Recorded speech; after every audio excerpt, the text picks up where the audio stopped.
If I asked you what the biggest fight in MMA history is, you already know there's only one right answer: Conor McGregor versus Khabib Nurmagomedov. This wasn't just a fight, this was a war. A clash between two of the biggest stars the UFC had ever seen. It was one of the last truly heated rivalries, the kind that had the whole world watching, even people who had never seen an MMA fight before. It shattered records, dominated headlines, and turned the fight game into something bigger than just two men in a cage. Now, we all know how that fight ended. Khabib got his hand raised, Conor took the L, and history was written. There's the tap! Still undisputed! Khabib Nurmagomedov has finished Conor McGregor. But what if, just hear me out, Khabib got absolutely lucky? You think I'm reaching? Well, sit back because I'm about to break down why that night in Vegas wasn't just about Khabib's dominance.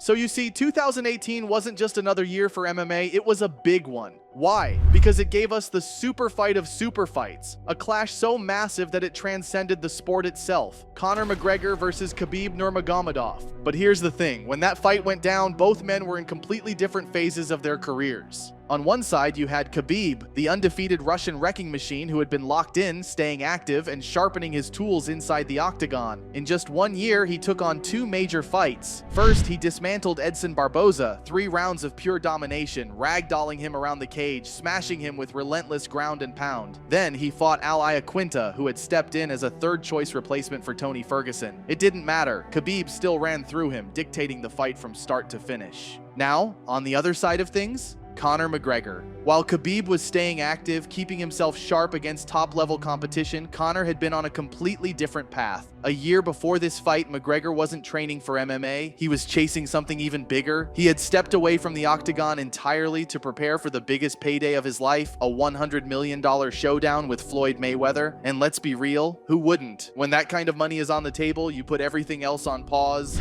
I don't care. So McGregor went all in on boxing, setting MMA aside for over a year to focus solely on his hands. He trained, he talked, he sold the fight like only he could, and when the time came, he stepped into the ring with one of the greatest boxers of all time. He fought hard, had his moments, but in the end, Mayweather did Mayweather, picked McGregor apart, and finished him in the 10th round. After his fight with Mayweather, Conor made it clear he was back, but he wasn't just back for any fight. See, McGregor had already conquered the UFC, held 2 belts simultaneously, and made history. He wasn't about to step into the octagon for anything less than something massive. It had to be special, it had to be personal, and that's exactly what he got against Khabib.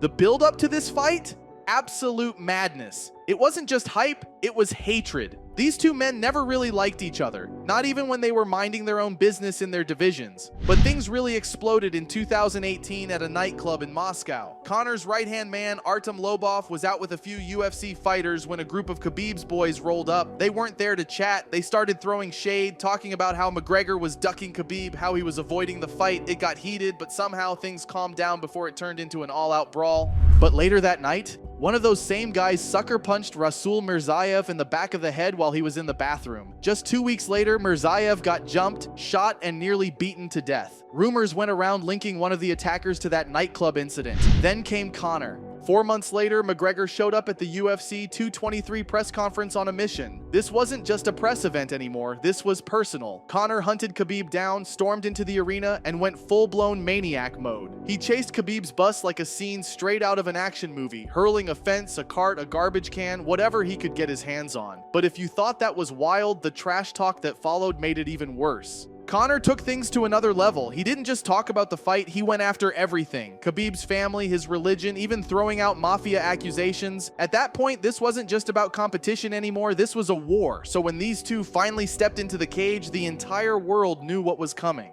The fight began just as many expected. McGregor on his feet, Khabib looking for the takedown, and sure enough, within moments, Khabib had McGregor wrapped up and ragdolled him for most of the first round. It was boring, but it set the tone. Khabib wanted no part of McGregor's striking. Then came round 2, and this is where things got wild. Khabib came out swinging and actually caught McGregor with a right hand. Yes, Khabib, of all people, landing clean on one of the best strikers in MMA, but McGregor, being the fighter he is, quickly turned defense into attack. It didn't take long, though, for Khabib to realize this wasn't his fight on the feet. So what did he do? He did what Khabib does best. He took the fight to the ground. The overhand. He goes back and forth, and that's what's made Nurmagomedov the best.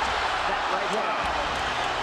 Once again, he smothered McGregor, controlled him, and drained the energy right out of him until the bell rang. Now, round 3? This is where things get interesting. For the first time in the fight, Khabib actually kept it standing. And why do you think that is? Because McGregor, despite being on the back foot for 2 rounds, was starting to feel like himself again. And what do you know? McGregor won this round fair and square. He controlled the exchanges, landed some crisp shots, and made it clear, if this fight stayed standing, he was winning.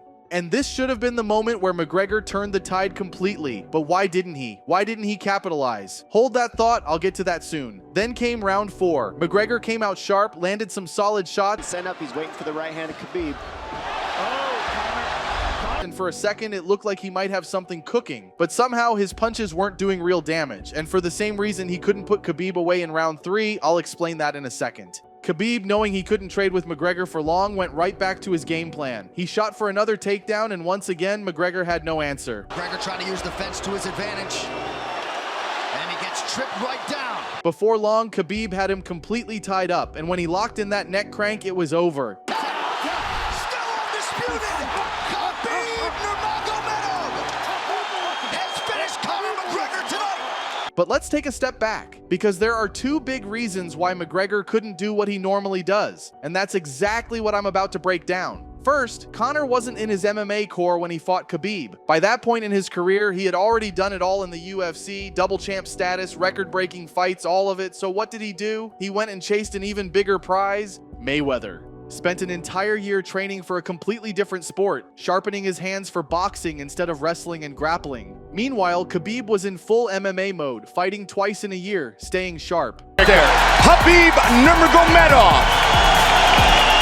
So when Conor finally came back, he wasn't returning as the same MMA killer. That is it! It is over, and Conor McGregor is victorious! He was coming back as a guy who had been throwing punches in a boxing ring, not stuffing takedowns in a cage. That alone made all the difference. Then there's the fight itself. In rounds 3 and 4, Conor had his moments. He touched Khabib's chin a few times, and we know what happens when Conor lands clean. Just ask Eddie Alvarez. But against Khabib, he just couldn't get the job done. And don't give me that Khabib has a tough chin excuse. Is he made of metal now? Nah, the truth is Conor wasn't in peak form. A prime Conor, the one who lived in the octagon and wasn't coming off a boxing detour, would have finished Khabib the moment he found that chin. Call Khabib the GOAT all you want, but let's be real. Timing is everything in this sport. If this fight had happened before McGregor's boxing detour or even a little earlier in his MMA prime, we'd be having a very different conversation right now. Instead of a submission loss, we might have been looking at a McGregor knockout in the 3rd round. Lights out, crowd roaring, history rewritten. It wasn't about skill, it was timing. Right opponent, wrong time.